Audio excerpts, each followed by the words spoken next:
జ్వాలా ద్వీపం. చందమామ కథ మీకోసం. నర్మదా నదీ తీరాన గల ధవళగిరి రాజ్యాన్ని తారకేశ్వరుడనే రాజు పరిపాలిస్తూ ఉండేవాడు. ఆయనకు 2 కుమారులు. పెద్దవాడి పేరు సూరసేనుడు. అతడికి 25 వయస్సు. చిన్నవాడు 18 పేరు చిత్రసేనుడు. ఈ 2 రాజకుమారులు ఒకనాటి ఉదయం పరివారాన్ని వెంటబెట్టుకుని వినోదార్థం వేటకై అడవికి వెళ్లారు. అడవిలో కొంత దూరం పోయిన తర్వాత వాళ్లకు ఒక లేళ్ల మంద కనిపించింది. రాజకుమారులిద్దరూ తమ తమ గుర్రాలను అదిలించి ఆ లేళ్ల గుంపుపై బాణాలు ప్రయోగిస్తూ క్రమంగా తమ పరివారాన్నించి వేరుపడి అడవిలో చాలా దూరం వెళ్ళిపోయారు. హఠాత్తుగా వారికి ఒక పొదచాటు నుండి సింహం గర్జించిన ధ్వని వినబడింది. రాజకుమారులిద్దరూ ఆ ధ్వని వచ్చిన వైపుకు తలలు తిప్పి బాణాలు ఎక్కుపెట్టే లోపలే 2 సింహాలు గర్జించుతూ వారికేసి దూకాయి. సింహాలను చూస్తూనే రాజకుమారులు ఎక్కి ఉన్న గుర్రాలు బెదిరి వెనుదిరిగి పారిపోసాగాయి. రాజకుమారులలో చిన్నవాడైన చిత్రసేనుడు ఎక్కి ఉన్న గుర్రం యజమాని ఎంత బలంగా కళ్ళెంలాగినా ఆగక చెట్ల సందు నుంచి బాణంలా దూసుకుపోతూ కొంతసేపటికి ఒకానొక కొండ ప్రాంతాన్ని చేరి నురగలు కక్కుతూ కింద పడి ప్రాణాలు విడిచింది. ఆ సరికి చిత్రసేనుడు బాగా అలిసిపోయి ఉన్నాడు. అతడు తన అన్న కోసం నలుమూలలా పరికించి చూశాడు. ఎక్కడా అతడి జాడ కనిపించలేదు. తను పరివారాన్ని వదిలి అడవిలో చాలా దూరం వచ్చినట్టు అతడికి తోచింది. ఆ ప్రాంతమంతా ఆకాశాన్నంటుతున్న పెద్ద పెద్ద మానులతో చీకటిమయంగా ఉన్నది. చెట్ల కొమ్మల్లో కోతులు, రకరకాల పక్షులు, ఊడల్లా వేలాడుతున్న పెద్ద సర్పాలు అతడికి కనిపించినాయి. ఈ పరిసరాలను చూసి చిత్రసేనుడు చాలా భయపడ్డాడు. తను పరివారాన్నించే కాక మానవ నివాసాలుండే ప్రాంతాలకు కూడా దూరమైపోయినట్టు అతడు గ్రహించాడు. తను ధవళగిరి నగరాన్ని చేరాలంటే కాలినడకనే వెళ్ళాలి. ఆ నగరం ఏ దిక్కుగా ఉన్నదో కూడా ఆ క్షణంలో అతడికి తెలియదు. చిత్రసేనుడు తన విషాద పరిస్థితికి వగ్గిస్తూ ఉన్నచోటు నుంచి కదిలి అడవిలో కొద్ది దూరం నడిచేసరికి చిన్న చిన్న తుప్పలతో పొదలతో నిండి ఉన్న ఒక కొండ అతడికి ఎదురుగా కనిపించింది. ఆ కొండ పాదంలో చిన్న వాగొకటి ప్రవహిస్తూ ఉన్నది. వాగులోని నీటిని చూడగానే చిత్రసేనుడికి దాహంతో తన నాలుక పిడచకట్టుకుపోయి ఉండటం తెలిసి వచ్చింది. అతడు వాగులో దిగి దాహం తీర్చుకున్నాడు. దాహం తీర్చుకోగానే చిత్రసేనుడు కొంత సేదదేరాడు. అతడు వాగు ఒడ్డునే కూర్చుని ముందు కర్తవ్యం గురించి ఆలోచించసాగాడు. బహుశా తన అన్న సూరసేనుడు కూడా తనలాగే సింహం వాత పడకుండా తప్పించుకుని ఉంటాడు. బెదిరి పరిగెత్తిన అతడి గుర్రం కూడా అతన్ని ఈ ప్రాంతాలకే తెచ్చి ఉండవచ్చు అన్న అనుమానం చిత్రసేనుడికి కలిగింది. ఆ వెంటనే అతడు వాగు ఒడ్డున లేచి నిలబడి ఎలిగెత్తి పెద్దగా అన్నా సూరసేనా అని కేకపెట్టాడు. చిత్రసేనుడి కేక చెట్లలో కొండ గుహల్లో మార్మోగిన మరుక్షణాన వాగు అవతల ఉన్న ఒక గుహలో నుంచి ఎవరూ ఈ ప్రాంతాల మానవ కంఠస్వరం పలికిందా? ఎంత అదృష్టవంతుడివిరా నాయనా, ఒకసారి నా దగ్గరకురా అన్న పిలుపు చిత్రసేనుడికి వినిపించింది. గుహలో నుంచి వచ్చిన ఆ పిలుపు వింటూనే చిత్రసేనుడు తుళ్ళిపడి అంతలోనే ధైర్యం తెచ్చుకుని కంగుమనే కంఠస్వరంతో, ఎవరు నీవు? రాక్షసుడివా లేక నరమాంస భక్షకుడివైన కిరాతుడివా? గుహ నుంచి బయటకురా, నా కత్తికి ఎరచేస్తాను అన్నాడు. చిత్రసేనుడు మాటలు ముగించక ముందే గుహలో నుంచి చిత్రమైన నవ్వు, ఆ వెంటనే ఎంత సాహసవిరా వత్సా, నీ వంటి ధైర్యశాలి కోసమే నేను ఎదురు చూస్తున్నాను. నేను మనిషి మాంసం తినే కిరాతుణ్ణి కాదు, రాక్షసుణ్ణి కాదు, ఒకానొక సిద్ధుణ్ణి. నేను ఇంతకాలంగా శ్రమల కోర్చి సంపాదించిన ఒక అమూల్య వస్తువును నీకివ్వబోతున్నాను అన్న మాటలు వినిపించాయి. చిత్రసేనుడు చిటికల మీద ఓ నిర్ణయానికి వచ్చాడు. ఆ గుహలో ఉన్నది రాక్షసుడే అయితే తను ఇక్కడ్నుంచి ప్రాణాలతో ఎలానూ తప్పించుకుపోలేడు. కనుక రాక్షసుడితో పోరాడుతూ ప్రాణాలు వదలటమే క్షత్రియ ధర్మం అనుకున్నాడు. ఒకవేళ గుహలో ఉన్నది నిజంగా సిద్ధుడే అయితే తనకు కలగబోయే కీడు ఏమీ ఉండదు. ఈ నిశ్చయానికి రాగానే చిత్రసేనుడు వరనుంచి కత్తి దూసి మోకాటి లోతులో ఉన్న వాగునీటిలో దిగి అవతలి ఒడ్డుకు చేరాడు. అక్కడ కొండల్లో చాలా గుహలున్నవి. అందువల్ల అతను పిలిచిన వ్యక్తి ఏ గుహలో ఉన్నది చిత్రసేనుడికి తెలియరాలేదు. అతడు ఒక్కొక్క గుహ దగ్గరకు వెళ్లి లోపలికి తొంగి చూడసాగాడు. అంతలో అతడికి దావులనున్న ఒక గుహ నుంచి నాయనా భయపడకు ఇటురా అన్న మాటలు వినిపించాయి. చిత్రసేనుడు కత్తిని మరింత గట్టిగా గుప్పిట బిగించి ఆ పిలుపు వచ్చిన గుహ ముందుకు వెళ్లి లోపలికి తొంగి చూశాడు. గుహలో అతడికి ఒక సిద్ధుడు కనిపించాడు. అతడి తల గడ్డము తెల్లగా నెరిసి ఉన్నవి. అతడు గుహ మధ్య ఒక ఎత్తైన వేదిక మీద కూర్చుని ఉన్నాడు. గుహ పైభాగాన ఉన్న కంటల నుంచి సూర్యకాంతి లోపల పడుతూ ఉండటం వల్ల గుహ లోపలి భాగం వెలుతురుగా ఉన్నది. ముసలి సిద్ధుణ్ణి చూస్తూనే చిత్రసేనుడు తన అంతకు ముందు పరుషంగా మాట్లాడినందుకు నొచ్చుకున్నాడు.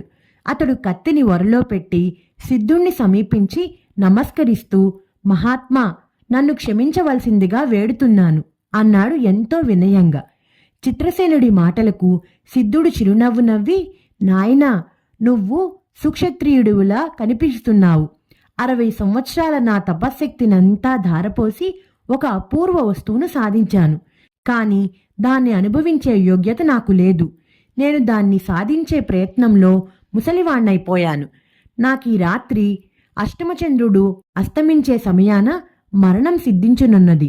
నేను ఇన్ని శ్రమల కోర్చి సాధించిన ఆ అపూర్వ వస్తువును యోగ్యుడైన వాడికెవడికైనా ఇచ్చిపోదామని చాలా రోజులుగా చూస్తున్నాను.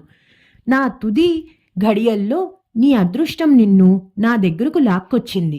ఇదిగో ఆ అపూర్వ వస్తువు అంటూ పక్కనే ఉన్న ఒక వెదురు బుట్టను చిత్రసేనుడికి ఇచ్చాడు. చిత్రసేనుడు సిద్ధుడు నుంచి బుట్ట అందుకుని ఆత్రంగా దాని మూతను తెరవబోయేంతలో సిద్ధుడు తన దండంతో బుట్టమూతను గట్టిగా అదిమి నాయనా తొందరపడి బుట్టమూతను ఇక్కడ తెరవకు. నీవు ఏ ప్రాంతాలైతే నివసించటానికి మక్కువ పడతావో ఆ ప్రాంతాన దాన్ని తెరిచి చూడటం నీకు క్షేమకారణం అవుతుంది అన్నాడు. చిత్రసేనుడు సిద్ధుడు చెప్పిన దానికి అంగీకార సూచకంగా తలాడించి మహాత్మా మీ దయకు కృతజ్ఞుణ్ణి. నా నుంచి మీరు ఎలాంటి సేవా శుశ్రూషలు కోరినా చేయటానికి సిద్ధంగా ఉన్నాను అన్నాడు. ఈ మాటలకు సిద్ధుడు నవ్వి నాయనా నీ నమ్రత భక్తి చూసి నాకు చాలా ఆనందం కలుగుతున్నది. ఇక కొద్ది గడియల్లోనే నేను మరణించబోతున్నాను.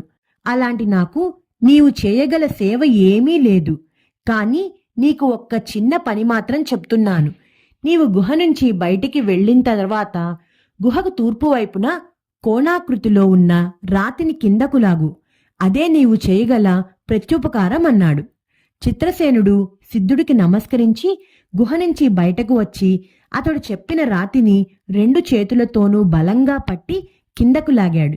వెంటనే కొండ దద్దరిల్లేలా పెద్ద చప్పుడయింది.